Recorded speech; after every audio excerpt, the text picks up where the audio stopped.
Assalamu alaikum students, I hope you are doing well. Now we will have to solve question number 3 of exercise 6c. Find the alike terms in the following algebraic expressions. First of all, I want to explain the term. Term is either a single number or a variable or product of number and variables. For example, 5 एक term है, 5 number जो है ये एक term है. फिर इसी तरह variable x is second example of term. अगर हम नंबर और वेरिएबल दोनों का प्रोडक्ट लें 5 मल्टीप्लाई एक्स 5x, तो 5x जो है वो वन टर्म कंसिडर होगी, not to terms.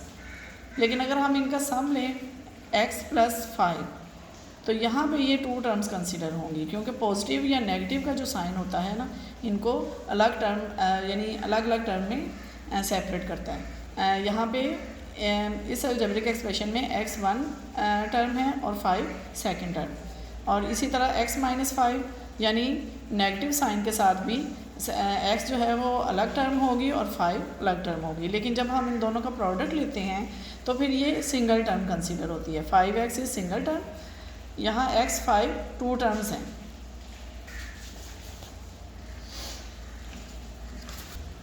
Students, there are two types of terms, like terms और अनलाइक टर्म्स. लाइक टर्म्स वो होती हैं जिनका वेरिएबल और उनके एक्सपोनेंट सेम होते हैं.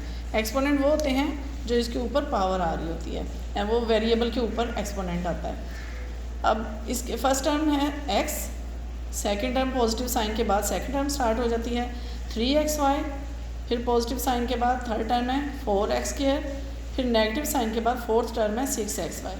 अब ये टोटल 4 टर्म्स हैं. इनमें देखें कि 4 टर्म्स में से कौन सी टर्म्स ऐसी हैं जिनका वेरिएबल सेम है. यहाँ वेरिएबल x है, इधर 4x² है. यहाँ वेरिएबल तो सेम है लेकिन इनका एक्सपोनेंट डिफरेंट है. इस x का वेरिएबल 1 है, क्योंकि जहाँ पे कोई वेरिएबल नहीं होता वहाँ 1 कंसीडर होता है, और इसका एक्सपोनेंट 2 है, इसलिए ये दोनों अनलाइक टर्म्स कंसीडर होंगी. 3xy, यहाँ पे 2 वेरिएबल्स आ रही हैं xy. इसी तरह -6xy, यहाँ भी 2 वेरिएबल्स, यानी इन दोनों का एक्सपोनेंट भी सेम है, यानी 1 1 है, और वेरिएबल्स भी सेम है. लेकिन कोफिशेंट इनके डिफरेंट हैं, तो कोफिशेंट जो है वो मैटर नहीं करता. कोफिशेंट डिफरेंट भी होंगे तो भी लाइक टर्म्स ही कंसीडर होंगी.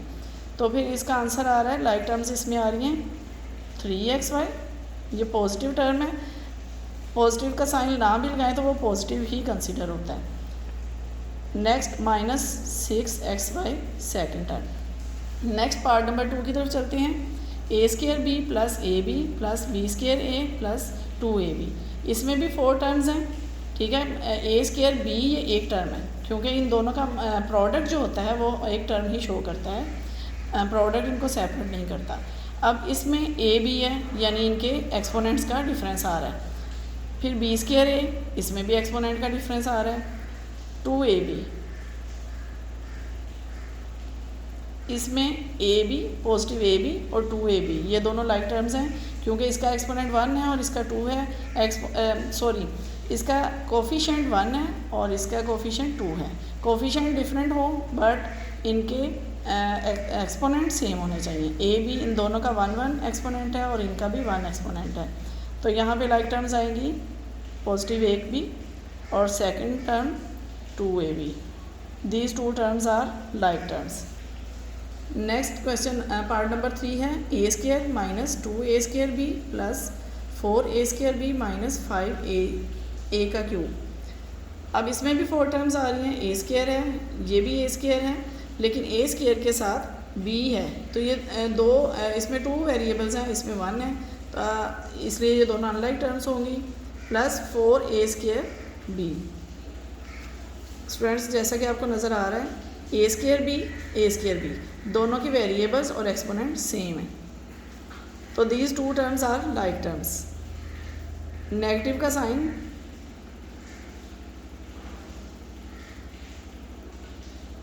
-2a² b one term, second term 4a² b. इसको पॉजिटिव 4b लिख सकते हैं, लेकिन ये पॉजिटिव ही है. +4 लिख सकते हैं, विदाउट साइन भी ये पॉजिटिव ही कंसीडर होगी, लेकिन नेगेटिव का साइन जो है, नेगेटिव वाली वैल्यू के साथ नेगेटिव का साइन लगाना ज़रूरी है. तो -2a² b और +4a² b दोनों लाइक टर्म्स हैं।